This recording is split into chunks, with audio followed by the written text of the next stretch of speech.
Yo, what's up mga tropa peeps? Magandang araw po sa inyong lahat at welcome po dito sa aking vlog. At ngayon po ang ating pag-uusapan ay ang isa po sa pinakamatalinong senador sa balat ng lupa, kung grade 1 po ang kanyang mga kasama doon sa Senado. At walang iba kundi ito ay si... Ay nako. Masyado pong mahirap magkomento dyan kasi una, si Robin Padilla, ayun. Sabi niya ang hirap daw pong magkomento patungkol po sa issue ng Quadcom. Ayun, mahirap daw pong magkomento dahil syempre senador siya. Pero alam niyo po, sa lahat ng nagsabi na napakahirap magkomento sa isang issue, si Robin Padilla ay nakabuo po ng 1 minuto at 37 segundo na video. Nahirapan pa po siya noon.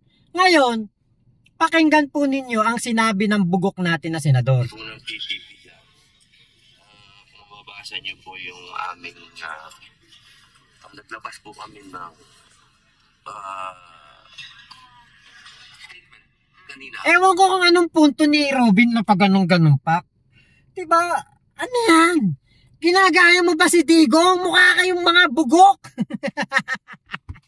Ginagaya nyo ba yung bugok nyong amo? Kaya lahat kayo nagmumukha ng bugok. Di ba bugok na bugok to si Robin eh. Naglabas kami ng statement magayata na sinasabi namin na sinasabi po doon ng aming pamunuan na hindi po kami sang-ayon sa ginawa ng Quadcom. Pero syempre, di ba? Hindi kayo sang-ayon kasi hindi pabor sa inyo ang lumabas sa investigasyon ng Quadcom. Pero kung sinabi dito sa Quadcom progress report na sa aming 12 hearing o 13 hearing, aming napatunayan na sa kabila ng napakaraming mga ebidensya laban sa dating Pangulo, siya po ay nakikita naming inosente sa mga krimen. Ayan, putya, yun ako talagang tingin ko, baka ang Quadcom na ang bayani. Quadcom ang pinakamagaling na komite na nabuo, na nagsama-sama sa isang pag-iimbestiga. Baka i-comment pa nila ang Quadcom, baka itong mga DDEBs na to dilaan ang paa ng mga taga-Quadcom sa sobrang kasiyahan nila dahil yon ang naging progress report. Pero di ba, alangan naman lokohin ng Quadcom ang kanilang mga sarili. Alangan namang sabihin nila na walang kinalaman si Digong, nagsusumigaw ang mga ebidensya. Umamin ang kanilang anito. Inaako niya ang lahat ng krimen na naganap noong EJK-WOD.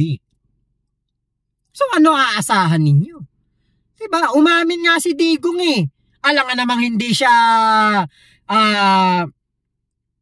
irekomenda ng Quadcom na sampahan ng demanda, meron na nga pag-amin yung tao doon sa mga krimen.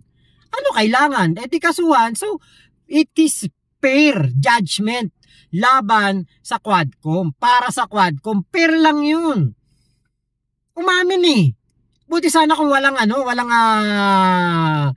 pag-amin na ginawa si Digong. Diba? Ay, naku talaga, Robin. Bilang isang mambabatas din, kung ano man po yung gusto nilang hakbangin, di gawin po nila. Ayun. Yun ang gusto nila. Diba?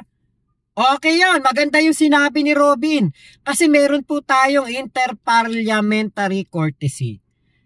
Ang Kongreso at Senado, meron niyang pagrespeto sa isa't isa. Tama yung sinabi ni Robin na yun. Kaya lang biglang kabig siya dito Pero kami po sa PDP, sinasabi namin na isa malaki itong kasinungalingan.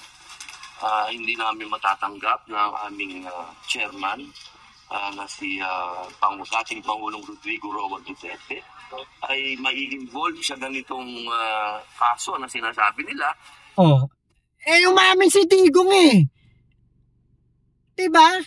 Ano to? Pinaglalaroan na naman ng taong bayan. Paawa effect na naman. Umamin si Digong. Inaako niya ang lahat ng nangyari noon na EJK. O tapos kasinungalingan ang sasabihin nitong taon to. Kino-question nila ang rekomendasyon ng Kongreso. Nasaan ang interparliamentary courtesy doon?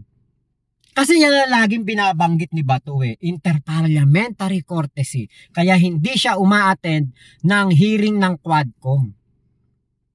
Kaya lang sa lagay na ito, meron pa bang interparliamentary courtesy?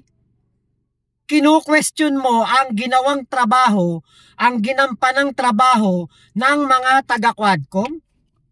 Diba? Pinapa-attend si Bato, si Bongo, ayaw umattend. Sabi nila, sasama sila kay Digong. Ba't hindi sila sumama? Tapos ngayon, doon sa rekomendasyon, sa progress report na nabuo ng Quadcom, kailangan na silang kasuhan. Kailangan silang pagbayarin sa kanilang mga kasalanan. Anong mali doon? Diba? Anong kasalanan ng Quadcom doon? Binigyan kayo ng avenue ng pagkakataon para maipagtanggol ninyo ang inyong mga sarili, para inyong maibigay ang inyong mga panig, marinig ng mga kongresista ang inyong side. Ayaw nyong umattend. Puro kayo interparliamentary courtesy. Ngayon, si Bato, kung saan sa ang interview nagpupunta, kino-question ang Kongreso. Nasan yung interparliamentary courtesy niyan? Ilang beses kang inimbitahan na sabi mo, hindi ako ma-attend kasi interparliamentary courtesy. Pinigilan ako ni Chis Escudero. Yun pala, ikaw pala mismo ang nagsabi na hindi ka pupunta.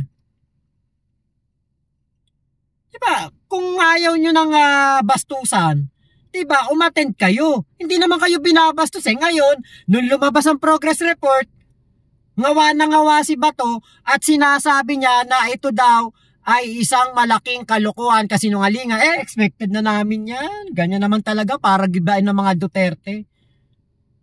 Binigyan kayo ng pagkakataon na magbunga nga doon sa Kongreso, hindi kayo umattend. Tapos ngayon sasabihin nyo, isang malaking kasinungalingan. Puro pala kayo mga bugok Nakasama pa si Senator Bato at Senator Go.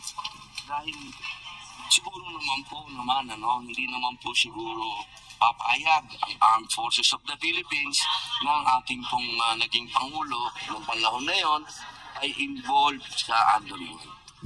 Political persecution. Ayan, ito alam niyo po, sa totoo lang, nung panahon ni Digong, hindi pwedeng pumalag ang kahit sino.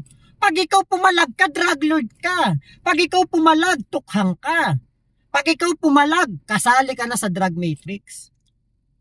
Yan si Digong. Kaya paano papalag ang kahit na AFP commander noon? Paano papalag yung mga tao noon kay Digong? Napakatindi ng kanilang laban kontra sa mga kumokontra sa kanila. Yung WOD ni Digong, yung laban kontra sa D, hindi po yun laban kontra sa D. Laban yun kontra sa mga kumokontra sa kanya. Kasi kapag kumontra ka sa kanya, yari ka, sigurado may kalalagyan ka.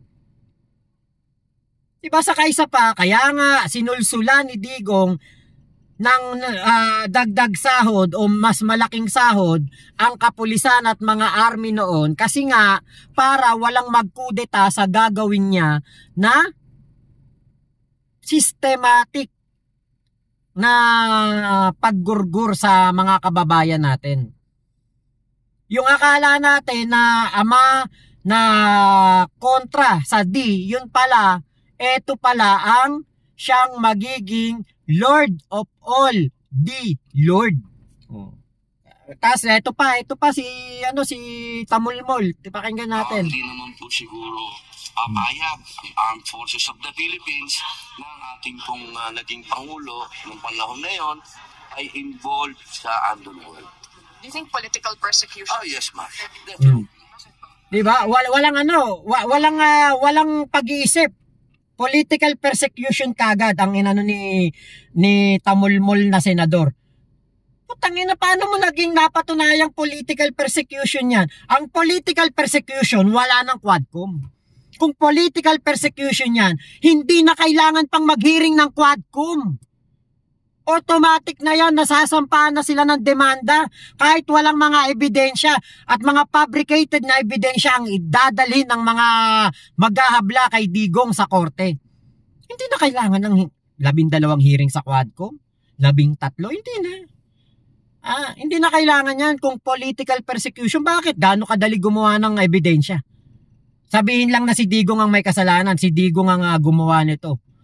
Si Digong nagutos nito, pero hindi. Etong mga nagsusumigaw ng hustisya laban kay Digong, nakaupo pa si Digong na presidente, humihingi na ng hustisya ang mga tao na to. Nilalabanan na nila ang kasamaan ni Digong. So paano naging political persecution yan? Kagalang-galang na senador na tukmol. Sa akin naman po malinaw. Malinaw na kasinungalingan talaga. It's a big lie. Di big lie din pala ang amo mo. Ito yung senador na kanin. Ito yung senador na kulang ang pag-iisip. Sabi nga ni Trillanes, kapag ikaw nag-matured, saka mo ko kausapin. Hanggang ngayon, hindi naman nagmamatured si Robin Padilla. Alam niyo po kung bakit? Ang kanyang pagseserbisyo hindi para sa lahat. Para lamang sa kanyang mga amo at para lamang sa kanyang mga anito. Para lang kay Digong, para lang kay Kibulok. Kaya siya nagsenador para protektahan ang mga kriminal na to. Hindi siya nagsenador para sa taong bayan. Nagsenador siya para maprotektahan si Digong.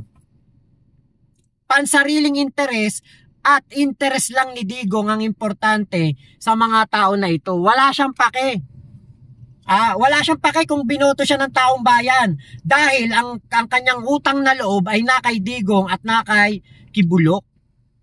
Kaya po ano ba aasahan natin sa isang pulpol na senador na walang ibang iniisip kundi ang kanilang mga kalalagyan sa politika? Tapos ngayon, ire-re-elect pa si Bato, ire-re-elect pa si Bongo, ikakandidato pa tong si Ipe.